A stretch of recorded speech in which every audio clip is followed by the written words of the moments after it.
Here was Coach Santa Cruz, heading up to Western Oregon for the final conference game of the year. You guys have been at home, obviously, the past 3 weeks, so new challenge going back on the road.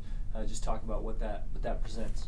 Yeah, your Western Oregon team is playing really good football right now, and a chance you got to go on the road and you got to play in some weather, and it's a opportunity just for our team to take a show on the road. I mean, for right now where we're at, any opportunity we get to keep playing football we're going to cherish it, and we're going to make the most of this week. Obviously Western Oregon, this is probably one of the better seasons they've had in quite a while, and so Ty Curry at quarterback's playing tremendous football. Omari and Nico are doing an amazing job running the football, and I think their defense is just consistently keeping their offense in a good situation. So Arn's got a great team this fall, and so we got to prepare ourselves well to get after it. Yeah, and let's talk a little bit about this past Saturday, a game where it was a dogfight throughout. They kind of held you guys off there, but talk about what you saw from your young team. Yeah, you saw a young team start to really grow up and playing with chemistry. Anybody follows an arrow and a playbook and do this and that, but it's that chemistry what makes a team really special. As I watched the film and even during the game, you just saw guys having the type of communication where they're solving their own issues, where they're giving each other really positive feedback, constructive criticism from sideline to the players, and those are those things that as you start to feel the game, you grow into the game. These young guys now have the experience where that light bulb starts to go on. You're like, hey man, there's something really brilliant happening now. So I'm really excited about who this group of guys are. No one likes the season we're in right now, but I have to take a step back and be able to say, hey, it could be a country western song, or you can be your greatest opportunity of evolution.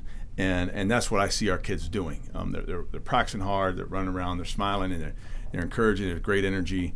They're willing to take the coaching and the feedback, and they see a bigger picture of how to grow and understand that the veterans are trying to impart all the information they can before they leave, and the young guys are trying to gobble as much of this information in before they go, so they know that as their time moves on and the years go on, that this important lesson, this important crossroads of the program, that they say, hey, this is a springboard moment, instead of a backsliding moment. So I think they're the phases of all the emotional spectrum we've gone through in this season, from game one and to some real lows, and then finally you guys now are at the point where it's like, man, I'm starting to get this game, starting to figure out the system, what we need to do.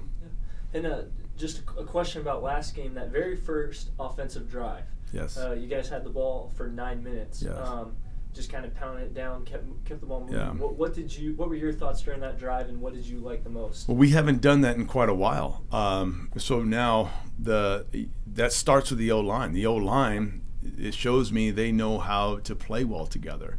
And then just talk also now quarterbacking, decision making. So it talks about the efficiencies. Also, the hats off to our coaching staff. Just they would to dial up plays to keep them off balance and take a whole drive, and that was great to see. I mean, this is the first time we've won the time of possession. Last time we played them, we lost the time of possession by 6 minutes. This time we win the time of possession. So significant improvement, and playing each other twice, you get a chance to measure yourself for the game one to game two, and as a head coach, I got to take the perspective of in this process, like, yeah, okay, that's tremendous growth. Like what I see, the kids are playing hard, and they're playing well, and that's where there's still things to correct. There's still things that guys have got to figure out and got to learn. But in the midst of a time like this, where I'm really proud of this organization and really proud of the culture, is you see that there's health, or see that there's growth. It could easily go sideways. But our kids aren't like that. Our kids, it's hats off to who they are, and that one blood spirit that they ascribe to, and it's not just a phrase. It's they really genuinely feel, and these dudes are going to they'll do some amazing things in life one day. That's where I'm really proud of this team, because who I see in the meeting rooms, who I see in the field, shows me a real collective strength that they have vision. Yeah, and obviously, you guys aren't playing for playoffs this year, but talk about how significant these final 2 weeks are. It's football, and the game. First of all, you get the privilege of playing the game. this is like no other game there is. I mean, the amount of sacrifice and time that it takes in to prepare for an opponent, the amount of logistics that go into just setting up a game. I mean, you know this, just set you guys preparing for a home game, all the logistics that go into football. So we want to make sure we savor these last 2 weeks that we know about, and we're going to, you know, when we go in every meeting room, every you know, practice session, it's not just working. It's a chance to be together. It's a chance to encourage one another. It's a chance to sharpen each other as iron sharpens iron. And it's one of those things now that if we have these 2 weeks, we're going to get after it and make the most of them so that the program continues to grow forward. Thank you very much, Coach, and best of luck. All right, thank you.